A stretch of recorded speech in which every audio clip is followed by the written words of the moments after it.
비가 쏟아지던 밤, 회사 정문 앞 인도 위에 한 여자가 쓰러져 있었다. 검은색 코트는 이미 젖어 있었고 하얀 구두 한 짝은 인도 가장자리에 나뒹굴고 있었다. 사람들은 그저 지나쳤다. 취한 사람이겠지. 괜히 엮이면 귀찮아. 그런 눈빛이었다. 하지만 나는 발걸음을 멈출 수 없었다. 그 여자의 손끝이 미세하게 떨리는 걸 봤기 때문이다. 괜찮으세요? 들리세요? 대답이 없었다. 심장은 뛰지 않았다. 그 순간 머릿속이 하얘졌다. 나는 무릎을 꿇고 주저하지 않고 인공호흡을 시작했다. 비가 얼굴을 때렸고 사람들은 내게 시선을 던지며 웅성거렸다. 누군가가 내 어깨를 잡았다. 그만해요. 이미 늦었어요. 하지만 나는 멈출 수 없었다. 내 손끝에 생명의 온기가 돌아올 때까지 그렇게 그 밤에 나는 처음으로 누군가의 숨을 대신했다. 그날은 평소보다 퇴근이 늦었다. 회의가 길어졌고 팀장은 결과표를 2번이나 수정하라며 소리쳤다. 이 회사 사람을 갈아 넣는구나. 혼잣말을 내뱉으며 사무실 불을 끄고 나오던 순간 창밖에 번개가 치고 유리창이 진동했다. 길 위엔 사람도 차도 거의 없었다. 도시의 불빛은 멀리 희미했고 내 머릿속엔 그날 받은 꾸중이 계속 맴돌았다. 이게 내 인생인가 회사의 톱니바퀴 하나. 비를 피해 고개를 숙이고 걷던 중 불빛 아래서 이상한 그림자가 보였다.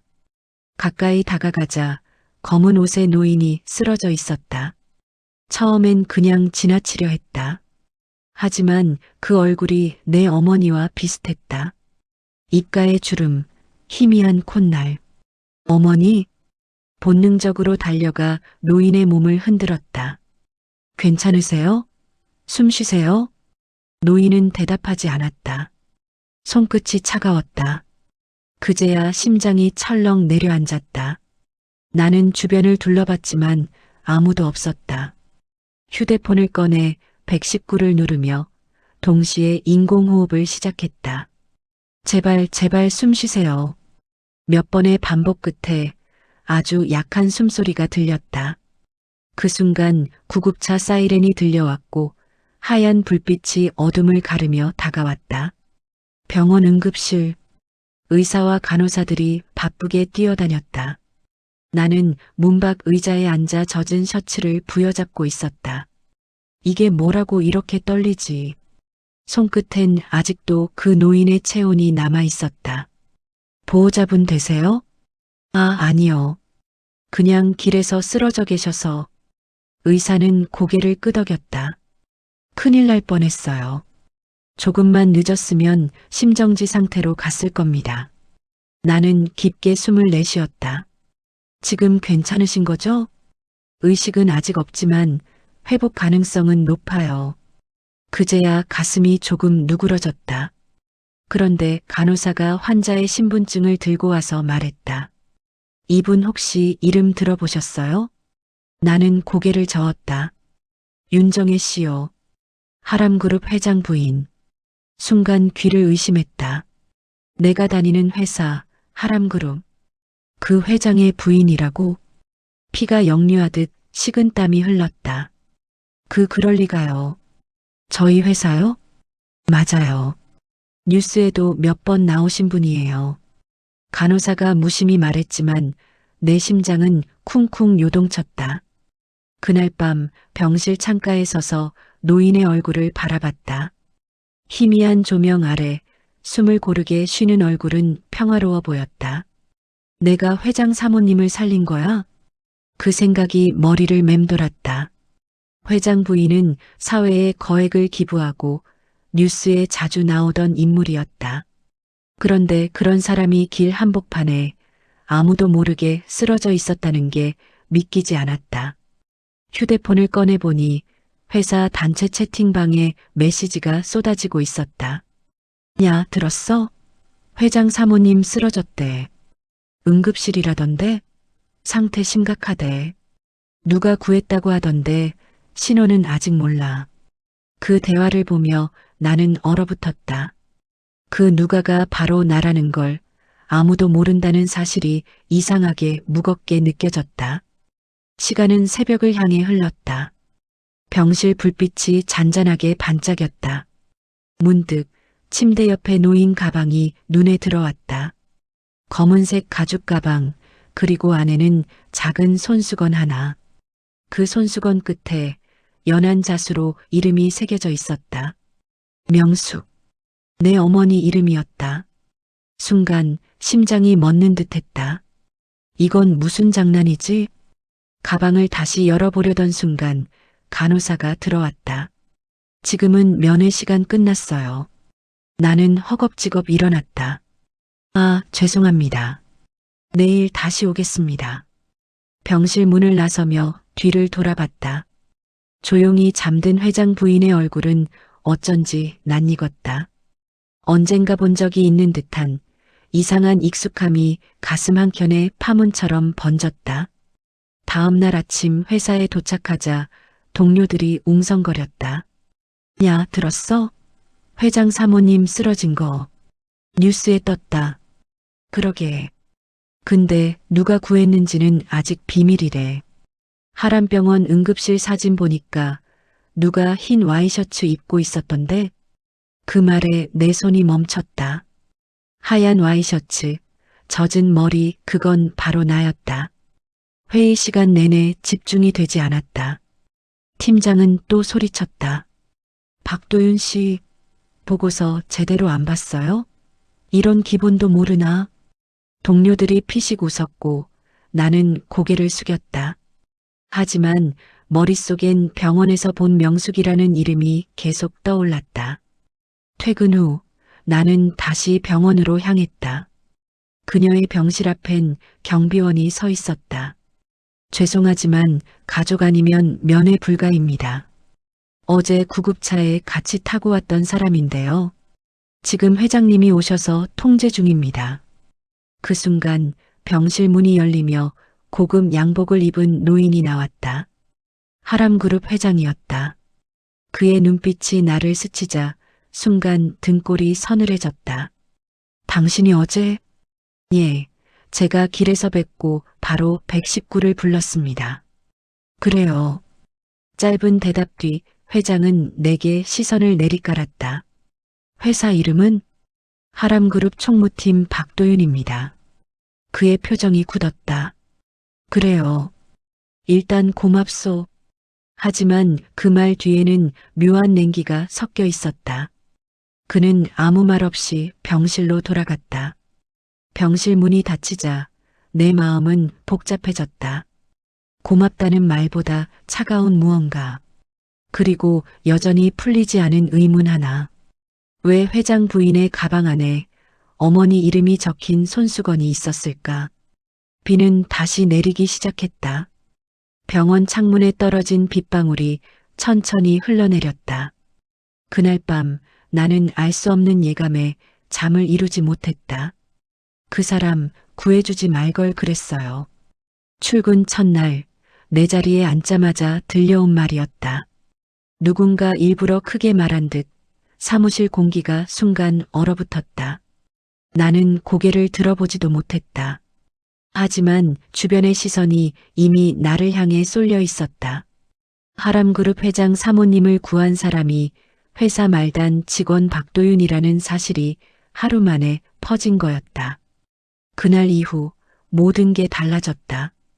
그날 아침 뉴스에 하람그룹 윤정의 여사 길거리서 의식 잃고 쓰러져 시민 도움으로 위기 넘겨 라는 자막이 떠 있었다. 화면 속 희미한 실루엣, 비에 젖은 흰 와이셔츠. 그게 바로 나였다. 익명으로 처리됐지만 회사 사람들 눈은 빠르다. 야, 저 사람 뒷모습 도윤 아니냐? 머리 모양이 똑같은데? 회사에선 조용하더니 세상에 영웅이 있었네. 처음엔 놀림 반, 칭찬 반이었다. 하지만 분위기는 금세 바뀌었다. 회장 부인을 구한 직원이 된 순간 나는 누군가에게 귀찮은 존재가 되었다. 누군가는 시기했고 누군가는 조롱했다. 팀장은 노골적으로 불편한 표정을 지었다. 박 대리, 요즘 뉴스에 자주 나오시네. 일이나 잘하지. 말끝엔 비웃음이 묻어 있었다. 나는 아무 대꾸도 하지 못했다. 회사 복도에서는 수군거림이 이어졌다. 회장님이 직접 감사 인사했다며? 그래서 요즘 팀장님이 눈치 본대. 역시 세상은 운빨이지. 그 말들이 칼처럼 박혔다. 나는 단지 한 사람을 살렸을 뿐이었다. 그게 그렇게 큰일일 줄은 몰랐다. 며칠 뒤 내 책상 위에 한 통의 메모가 놓여 있었다. 윤정의 여사가 회복 중입니다. 감사합니다. 하람그룹 회장실. 단 한 줄. 하지만 그 메모 한 장으로 사무실의 온도가 확 달라졌다. 사람들이 나를 피했다. 커피를 타러 가면 대화가 뚝 끊겼다. 괜히 나섰다는 말이 뒤에서 들려왔다. 누군가는 그런 거 괜히 눈에 띄면 인사팀에서 부른다라며 나를 경계했다. 그날 점심 유일하게 내 옆자리에 앉은 사람은 서연이었다. 총무팀의 막내, 늘 조용히 일만 하던 여자였다. 그날 진짜로 구한 게 도윤 씨였어요? 응. 대단하다. 그런데 힘들지 않아요? 그 말이 이상하게 따뜻했다. 나는 잠시 웃었다. 글쎄, 솔직히 좀 무섭긴 해. 뭐가요? 그분이 왜 거기 있었는지도 모르겠고, 내가 왜 그 손수건을 받는지도 모르겠고, 이상하게 자꾸 마음이 쓰여. 서연은 내 표정을 살폈다. 혹시 그 손수건이 진짜 도윤 씨 어머니 거 맞아요? 이름이 같았어. 명숙. 세상에, 그건 좀 소름인데요. 그녀는 조용히 커피를 젓다가 덧붙였다. 그럼 더 알아봐야죠. 그냥 우연 같진 않아요. 그날 오후 팀장에게 불려갔다. 박도윤 씨 회장실에서 보자고 합니다. 순간 심장이 덜컥 내려앉았다. 회장실이요? 그래요. 직접 부르셨어요. 그날 병원에서도 봤다며. 나는 입술을 깨물었다. 왜 나를 부르지? 엘리베이터 버튼을 누르며 손에 땀이 배었다. 층수가 오를수록 심장이 더 빨리 뛰었다. 문이 열리고 길고 고요한 복도. 도윤은 숨을 고르고 문 앞에 섰다. 비서가 나를 안내했다. 회장님이 잠시 후에 들어오십니다. 잠시 후 무거운 문이 열리고 회장이 들어왔다. 그의 표정은 냉정했다. 박도윤 씨죠? 네, 회장님. 그날 고생했소. 짧은 감사의 인사였다. 하지만 이어진 말이 뼈를 때렸다. 앞으로는 회사 이름이 언론에 오르내리는 일이 없도록 하시오. 특히 개인적으로. 저는 그런 의도가 없었습니다. 의도와 상관없이 결과가 중요하오. 그는 단호했다. 그 말의 의미는 분명했다. 조용히 해라.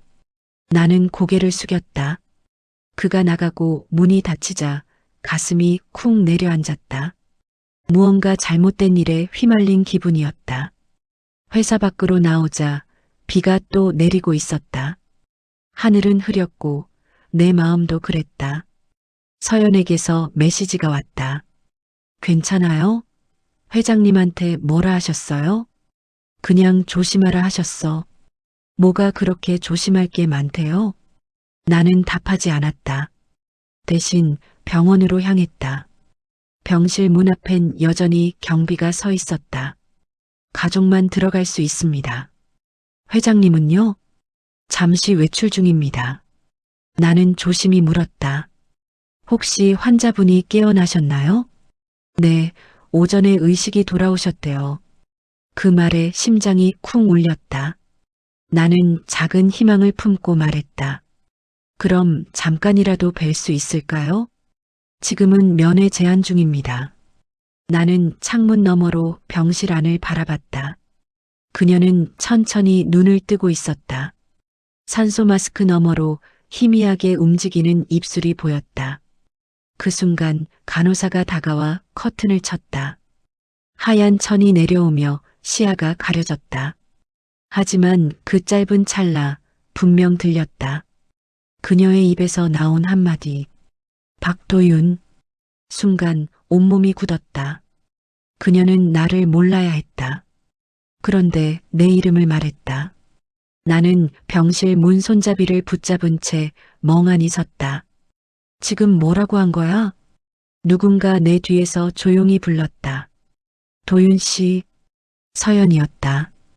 그녀는 걱정스러운 눈빛으로 내 어깨를 잡았다. 괜찮아요? 나는 대답하지 못했다.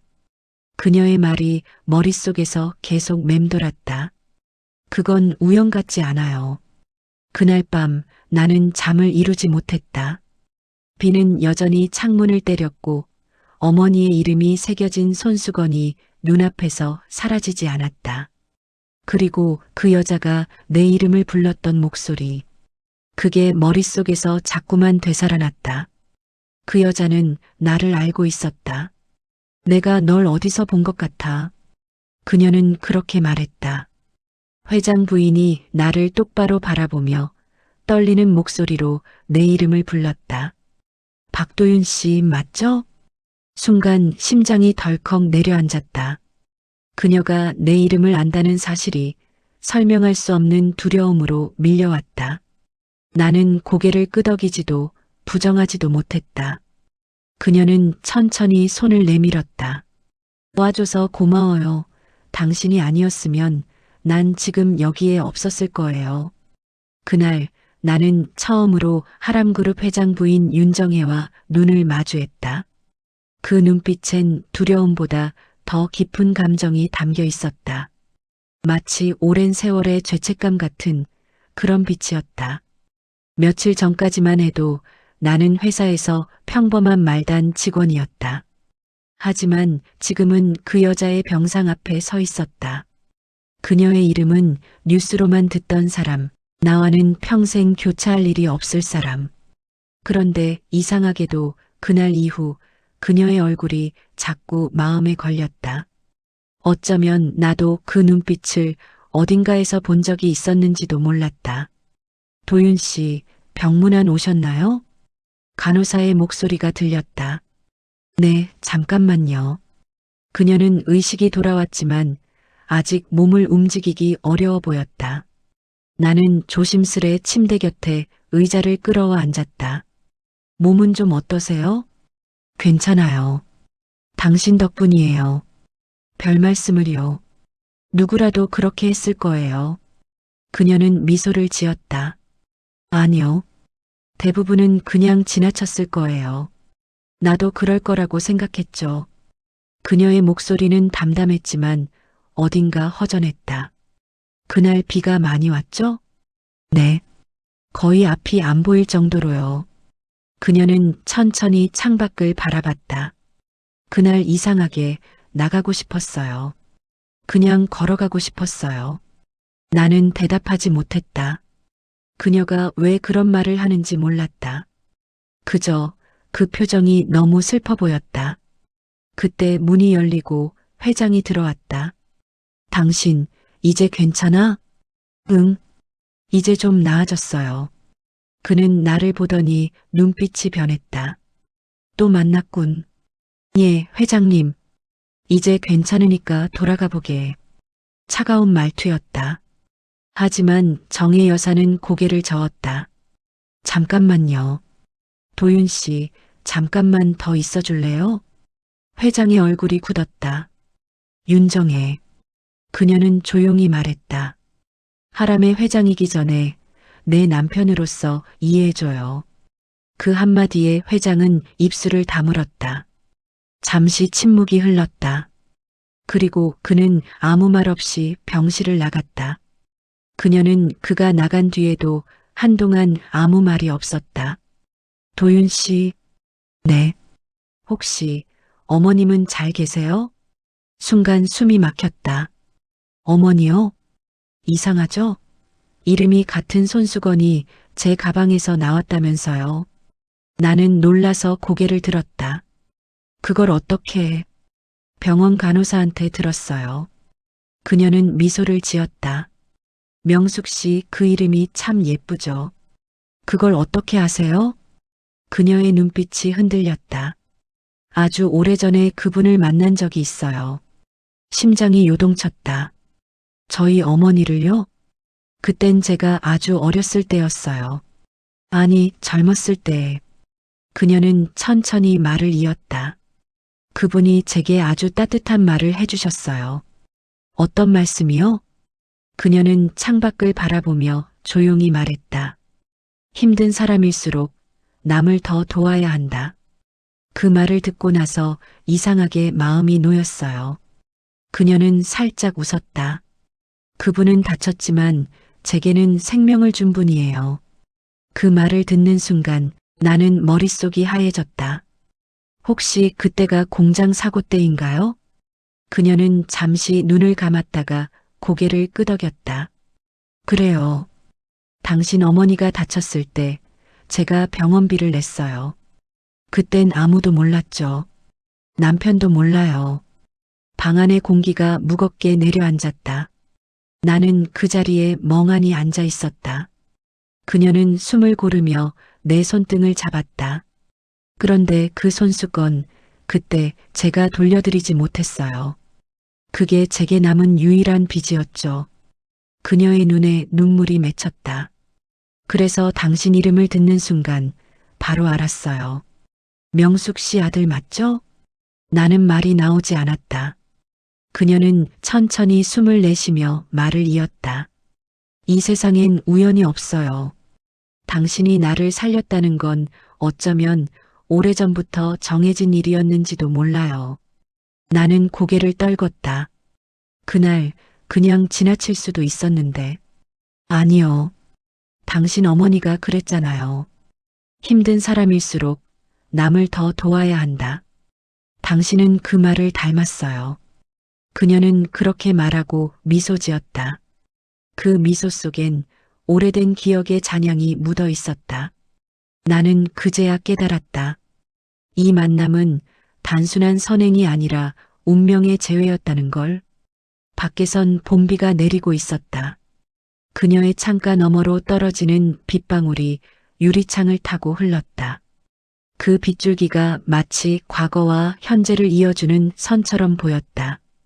그리고 내 안에서 묘한 감정이 피어올랐다. 그건 단순한 연민도 감사도 아니었다. 마치 오래전부터 기다려온 답을 찾은 듯한 그런 기분이었다. 넌 우리 세계 사람이 아니야. 그 말은 칼날처럼 날카로웠다. 하람그룹 회장은 단 한 번도 나를 직원이라 부르지 않았다. 그저 밖의 사람이었다. 그날 나는 처음으로 벽이라는 걸 느꼈다. 그저 누군가를 살렸을 뿐인데 그 일이 나를 회사 안에서 점점 외롭게 만들고 있었다. 윤정의 여사의 퇴원 날짜가 정해졌다. 그녀는 내게 다시 한번 병실로 오라 했다. 퇴원하기 전에 인사라도 하고 싶어요. 나는 주저했지만 결국 갔다. 그녀는 여전히 차분했고 병실엔 꽃향기가 은은했다. 그날 이후로 많이 생각했어요. 당신 어머니 참 강한 분이었죠. 네, 그렇죠. 어머니는 늘 그러셨어요.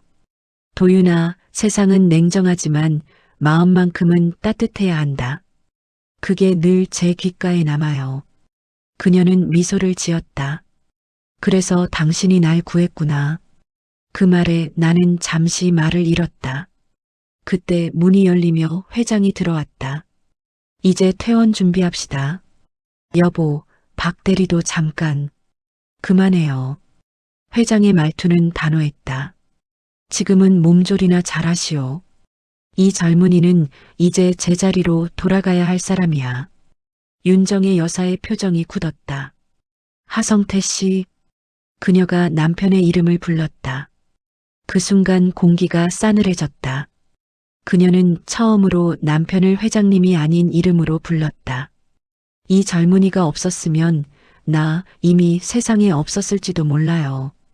고마운 건 알지만 지금 이 상황에서 회사 직원과 사적인 관계를 맺는 건 바람직하지 않소?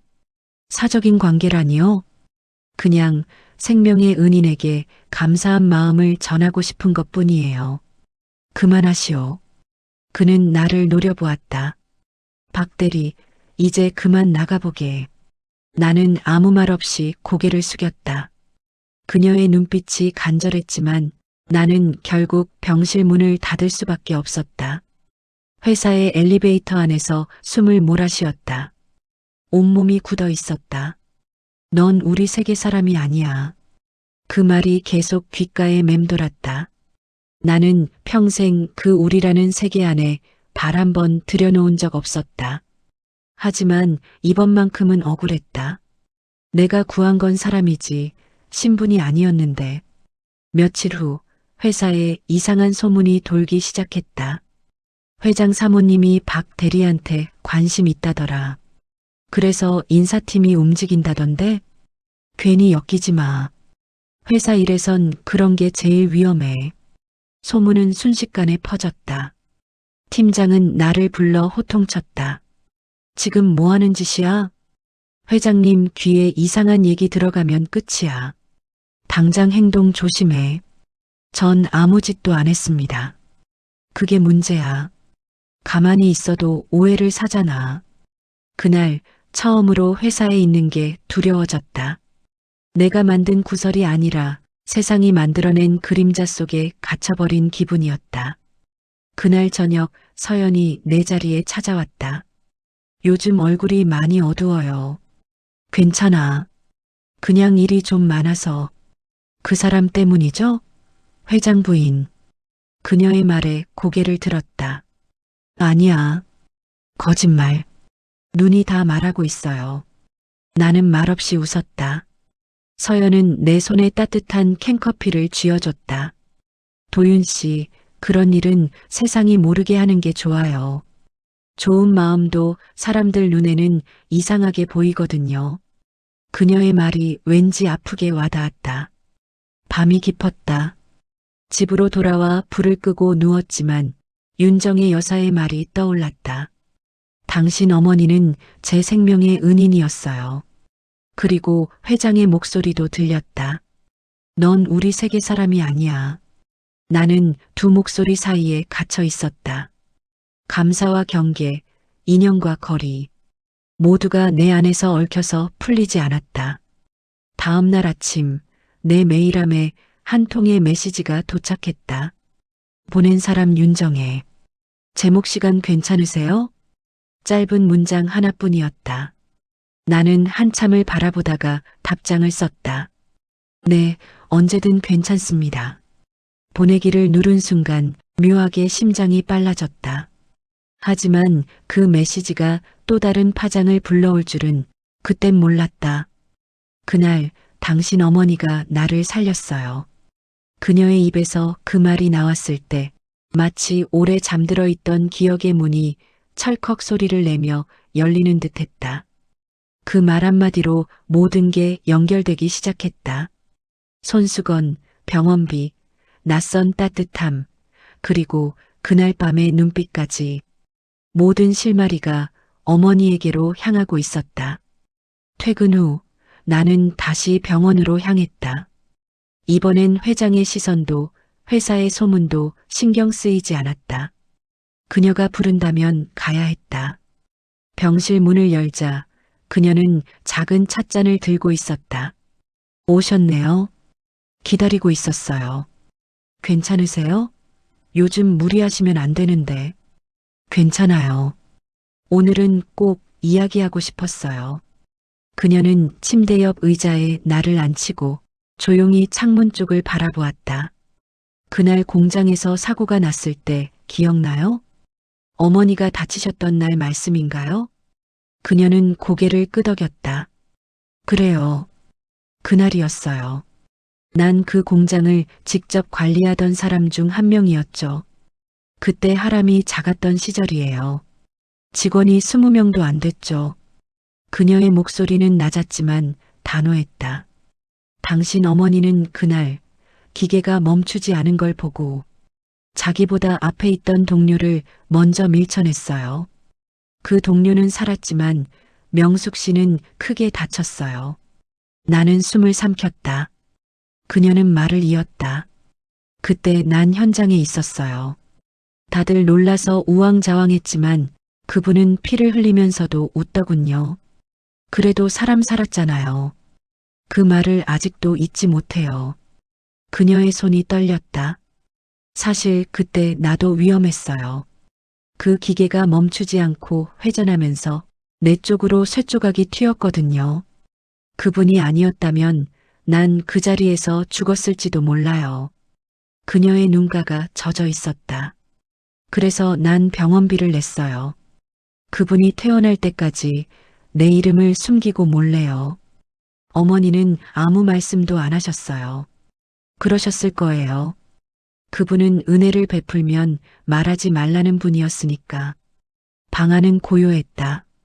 그녀는 잠시 숨을 고르며 창밖의 빗줄기를 바라봤다. 그날 이후 난 평생 그 손수건을 가지고 있었어요. 명숙 씨가 퇴원할 때 건네준 거예요. 언젠가 또 만날 수 있을 거예요. 그 말도 기억나요. 그녀는 미소를 지었다. 근데 그 언젠가가 이렇게 오래 걸릴 줄은 몰랐어요. 어머니가 살아계셨다면 분명 고마워하셨을 거예요. 아니요. 그녀는 고개를 저었다. 그분은 나한테 고맙다는 말을 하지 않았어요. 대신 이렇게 말씀하셨죠. 난 당신한테 준 게 아니라 내 아들한테 준 거예요. 그 말에 심장이 순간 멈춘 듯 했다. 내 아들한테 준 거예요. 그게 지금 나를 향한 말이었다는 걸 그제야 깨달았다. 그녀는 조용히 내 손을 잡았다. 도윤 씨, 그때 당신 어머니가 내게 준 건 단순한 생명이 아니에요. 그건 다시 살고 싶다는 이유였어요. 이유요? 그땐 모든 게 무너져가던 시절이었어요. 남편과의 관계도 회사도 내 마음도요. 근데 그분이 그랬어요. 사람은 누군가를 살리면 자기 마음도 다시 살아난다고. 그녀의 눈동자가 흔들렸다. 그때부터 난 사람을 돕는 일을 시작했어요. 기부를 하고 재단을 만들고. 하지만 이상하게 마음 한켠은 늘 비처럼 무거웠어요. 그녀는 조용히 웃었다.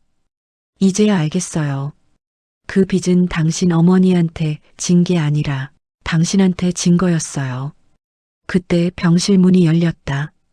하람그룹 회장이 들어왔다. 여보, 너무 오래 얘기하면 안 돼요. 그녀는 고개를 끄덕였다. 알아요. 조금만요. 회장은 나를 잠시 바라봤다. 표정은 여전했다. 그러나 눈빛 한 구석이 흔들리는 걸 나는 분명 봤다. 그녀가 말했다. 하성태 씨, 이 젊은이가 누군지 알아요? 회사 직원 아닌가? 이 사람, 내가 평생 빚진 사람의 아들이에요. 그 말에 회장의 표정이 굳었다. 무슨 말이요? 당신이 모르는 이야기예요. 당신이 하람을 키우던 그 시절, 내가 누군가에게 빚을 졌다는 걸 지금에서야 말할 수 있네요. 회장은 잠시 말을 잃었다. 그녀는 나를 향해 고개를 숙였다. 고마워요, 도윤 씨. 당신 덕분에 내가 다시 빚을 갚을 수 있었어요. 그런 말씀 마세요. 전 그냥 할 일을 했을 뿐이에요. 아니요. 당신은 어머니의 뜻을 이어준 사람이에요. 그녀는 그렇게 말하고 미소를 지었다. 그 순간 내 눈앞이 흐릿해졌다. 어머니의 목소리가 들리는 듯했다. 사람은 언젠가 자신이 한 선의의 결과를 다시 만나게 돼. 그날 병실을 나서며 하늘을 올려다봤다. 비가 그치고 흐린 하늘 사이로 햇살이 비쳤다. 어쩐지 어머니가 웃고 있는 것 같았다. 그리고 나는 속삭였다. 어머니 빚을 갚았어요. 드디어. 감사 따위는 이제 그만하시오. 회장의 목소리는 낮았지만 분노가 섞여 있었다. 병원 복도에 메아리처럼 울려 퍼졌다. 그는 단단히 화가 나 있었다. 내 아내를 이용해 회사에서 이름 좀 알리려는 겁니까? 그 말에 나는 아무 대답도 할 수 없었다. 그저 손끝이 차가워지고 있었다. 나는 단지 사람을 살렸을 뿐이었다. 며칠 전 윤정의 여사가 퇴원한 뒤였다. 회장은 나를 직접 본사로 불렀다. 비서의 안내를 따라 들어간 회장실은 한기 어린 정적이 감돌았다. 탁자 위에는 신문 몇 장과 내가 병원 앞에서 찍힌 사진 한 장이 놓여 있었다. 이건 뭡니까? 회장이 신문을 내밀었다. 기사 제목엔 이렇게 쓰여 있었다. 하람그룹 직원, 회장 부인을 구하다. 저는 인터뷰하지 않았습니다. 그건 상관없어요. 이미 세상은 그렇게 알고 있소. 그는 냉정하게 말을 이었다. 우리 집안일을 세상에 알리고 싶은 겁니까? 아니면 내 아내의 이름을 이용해 출세하고 싶은 겁니까? 그런 뜻 전혀 없습니다. 그럼 대체 뭡니까? 내 아내와 그토록 가까워지는 이유가 뭐요? 그의 말 한마디 한마디가 가슴에 박혔다. 가까워진다는 말이 그렇게 비수가 될 줄 몰랐다. 나는 그저 감사한 인연을 이어가려 했을 뿐인데 하람그룹의 직원이라면 회사의 선을 알아야 하오. 감정은 개인의 것일지 몰라도 행동은 회사를 대표하오. 그는 마지막 말처럼 말했다. 앞으로 내 아내와 개인적인 접촉은 피하게. 그 말에 나는 더 이상 아무 말도 하지 못했다. 이해했습니다.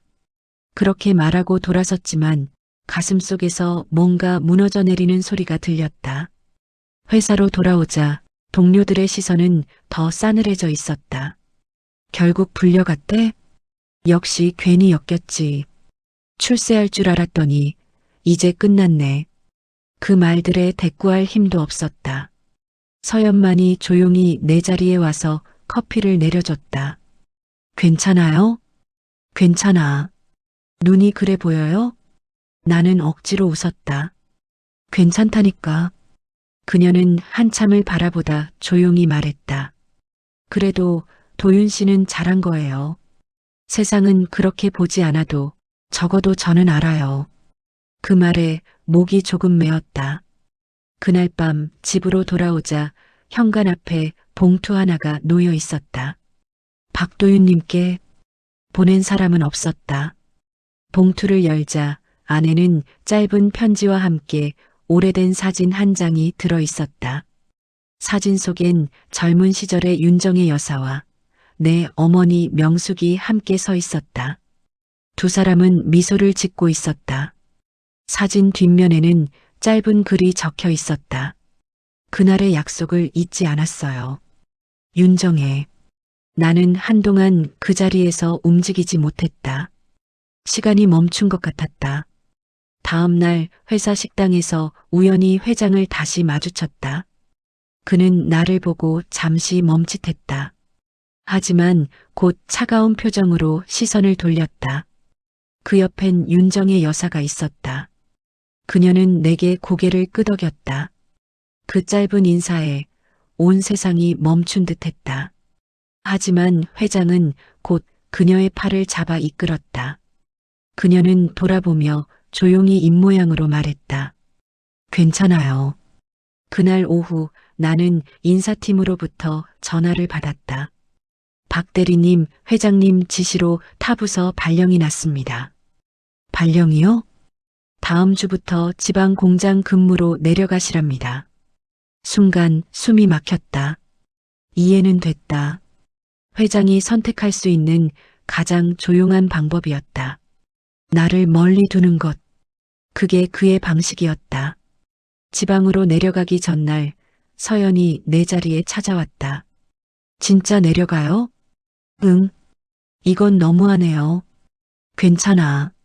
어차피 난 원래 그런 자리였어. 그녀는 고개를 저었다. 그래도 누군가를 구한 사람이 이렇게 돼야 해요? 세상은 그렇게 간단하지 않지. 그래서 더 속상한 거예요. 그녀의 눈에 눈물이 맺혔다. 나는 잠시 말을 잃었다. 고마워요, 서연 씨. 그 말밖에 할 수 없었다. 그날 밤 도윤은 마지막으로 병원을 찾았다. 병실은 조용했고 윤정의 여사는 창가에 앉아 있었다. 그녀는 나를 보며 미소를 지었다. 회장님께서 알겠다고 하셨어요. 무슨 말씀이세요? 진실을요. 당신 어머니의 이야기. 그녀는 조용히 내 손을 잡았다. 당신 어머니가 그랬죠. 세상은 냉정해도 결국 진심은 남는다. 그 말 지금도 유효하네요. 나는 고개를 끄덕였다. 지금 떠난다고 들었어요. 네. 하지만 후회는 없습니다. 그래요. 그게 가장 큰 용기예요. 그녀의 눈빛엔 평온이 깃들어 있었다. 나는 잠시 머뭇거리다 말했다. 회장님께 미안하다고 전해주세요. 그녀는 미소를 지었다. 이미 알고 있을 거예요. 병원을 나서며 하늘을 올려다봤다. 밤하늘엔 구름 사이로 별빛이 희미하게 보였다. 그리고 마음속에 어머니의 목소리가 들렸다. 진심은 누군가에게 닿기 마련이야. 나는 조용히 속삭였다. 이젠 괜찮아요, 어머니. 당신 어머니는 제 생명의 은인이었어요. 하얀 봉투 안에 적힌 첫 문장은 그렇게 시작됐다. 손끝이 떨렸다. 윤정의 여사가 세상을 떠난 건 내가 지방으로 발령받은 지 불과 한 달 뒤였다. 회사 메신저로 소식을 들었을 때 나는 아무 말도 하지 못했다. 세상이 잠시 멈춘 것 같았다. 그리고 다음 날 내 책상 위에 그녀의 편지 한 통이 놓여 있었다. 보낸 사람 윤정혜, 받은 사람 박도윤. 편지는 얇았지만 글씨는 단정하고 곱았다. 도윤 씨에게. 처음 그 글자를 보는 순간 가슴 한가운데서 무언가 터져 나왔다. 그녀의 목소리가 들리는 것 같았다. 나는 천천히 편지를 펼쳤다. 도윤 씨, 이 편지가 도착했다면 나는 아마 이 세상 사람이 아닐지도 모르겠네요. 하지만 그대가 이 글을 읽는다면 난 마지막까지 약속을 지킨 거예요. 당신의 어머니에게 했던 그 약속을요. 편지는 그렇게 시작되었다. 그녀의 글씨엔 망설임이 없었다. 단 한 줄, 단 한 단어에도 진심이 묻어 있었다. 당신의 어머니 명숙 씨는 제게 생명을 준 사람입니다. 그날 공장에서 사고가 났을 때 저는 그곳에 있던 직원들을 관리하던 젊은 아내였어요. 그때 저는 모든 게 버거웠어요. 회사도 가정도 제 자신도요. 그런데 명숙 씨가 그랬죠. 사람은 남을 살리면 자기 마음도 다시 살아나요. 그 말이 제 인생을 바꿨어요. 나는 눈을 감았다. 그녀의 목소리가 귓가에 울리는 듯 했다. 그래서 전 제 남편 몰래 병원비를 냈어요. 그게 제 유일한 방식의 감사였죠. 하지만 그분은 이렇게 말씀하셨어요. 고마워하지 말아요. 나중에 내 아들을 도와주면 돼요. 그때는 몰랐어요. 그 아이가 바로 당신이 될 줄은요. 손끝이 떨렸다. 눈물이 뺨을 타고 흘러내렸다. 세월이 흘러 다시 당신을 만났을 때 처음엔 그냥 낯선 청년이라 생각했어요. 그런데 이름을 듣는 순간 세상이 멈춘 것 같았어요. 박도윤. 그 이름 안에 당신 어머니의 목소리가 함께 있었어요. 나는 숨을 고르며 편지를 계속 읽었다. 그래서 나도 이번엔 내 방식으로 갚고 싶었어요. 당신에게 어머니가 내게 남긴 그 마음을 돌려주고 싶었어요. 하지만 내 남편은 이해하지 못했어요. 그 사람은 늘 세상의 규칙 속에서 살아왔거든요. 그래도 괜찮아요. 내가 떠난 뒤엔 그 사람도 결국 진심을 이해할 거예요. 당신이 내게 보여준 그 선함으로 인해요. 그녀의 필체가 조금씩 흔들리고 있었다. 마지막 부분으로 갈수록 글씨는 마치 손이 떨린 듯 가늘어졌다. 도윤 씨, 당신 어머니는 제게 생명을 주셨고 당신은 제게 마음을 주셨어요. 이제 제 차례예요. 내 삶의 일부를 당신에게 남기고 싶어요. 하람재단의 새로운 이름은 명숙복지재단이에요. 그 이름 안에 두 분의 선함이 함께 숨쉬길 바랍니다. 그리고 마지막으로 제발 자신을 미워하지 말아요. 세상은 때로 냉정하지만 당신 같은 사람 때문에 아직 따뜻하답니다. 진심으로 고맙습니다. 윤정의 드림. 편지를 다 읽은 뒤에도 나는 오랫동안 자리를 뜨지 못했다. 눈앞이 흐릿했고 머릿속엔 단 하나의 장면만 떠올랐다. 비 오는 그날 밤 차가운 거리 위에서 내가 붙잡았던 그 손. 그 손의 온기가 이제야 왜 따뜻했는지 알 것 같았다. 며칠 뒤 회사 전체 공지 메일이 도착했다. 하람그룹 명숙복지재단 공식 설립. 그 제목을 보는 순간 눈물이 저절로 흘러내렸다. 그녀는 진심을 끝까지 지킨 사람이었다. 밤이 되자 나는 어머니의 사진 앞에 편지를 올려두었다. 어머니, 약속 지켜줬어요. 창밖엔 부드러운 봄비가 내리고 있었다. 유리창 위로 빗방울이 미끄러졌다. 그 빛이 마치 그녀의 미소처럼 반짝였다. 하람복지관, 오늘도 문 열었습니다. 밝은 목소리가 복도에 울려 퍼졌다. 나는 현관문에 붙은 현판을 바라봤다. 명숙복지재단 박도윤 이사장. 그 이름이 아직도 어색했다. 하지만 그 아래 작은 글귀를 볼 때마다 마음이 따뜻해졌다. 선의는 이어진다. 그 문장은 윤정의 여사가 마지막 편지에 적었던 말이었다. 윤정의 여사가 세상을 떠난 지 1년, 그녀의 뜻은 실제로 세상 속에 남았다. 그녀가 생전에 내게 남긴 유산 전부는 재단 설립에 쓰였다. 그리고 나는 어머니의 이름을 따 그곳을 명숙복지재단이라 이름 붙였다. 재단의 첫 사업은 형편이 어려운 노인들의 의료비 지원이었다. 이제 그만하셔도 된다는 말도 들었지만 그럴 수 없었다.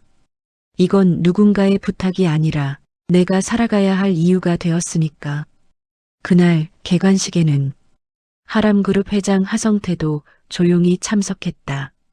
그가 행사장 안으로 들어올 때 사람들 사이에 웅성거림이 일었다.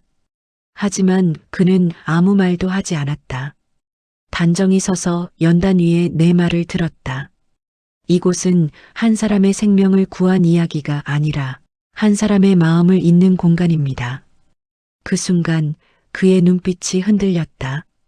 그는 조용히 자리에서 일어나 연단 앞에 다가와 한마디 했다. 고맙소. 그 한마디는 지난 모든 오해를 덮을 만큼 묵직했다. 행사가 끝난 뒤 그는 내게 다가와 손을 내밀었다. 당신 어머니의 이야기를 듣고 나서야 내가 얼마나 많은 걸 놓쳤는지 알겠소. 저도 많이 배웠습니다. 윤정혜가 늘 말했어요. 그 아이는 결국 세상을 바꿀 거야. 이제 보니 틀리지 않았군요. 그의 말에 나는 고개를 숙였다. 그분의 뜻이 있었기에 여기까지 왔습니다. 그는 잠시 하늘을 바라보며 말했다. 그 사람 정말 대단했소. 그 짧은 말이 그의 진심이었다. 복지관 복도에는 아이들의 웃음소리가 울렸다. 봉사자들이 따뜻한 국밥을 나누고 노인들이 차를 마시며 웃었다. 나는 그 모습을 바라보며 조용히 중얼거렸다. 이게 바로 어머니가 바라던 세상일지도 몰라요.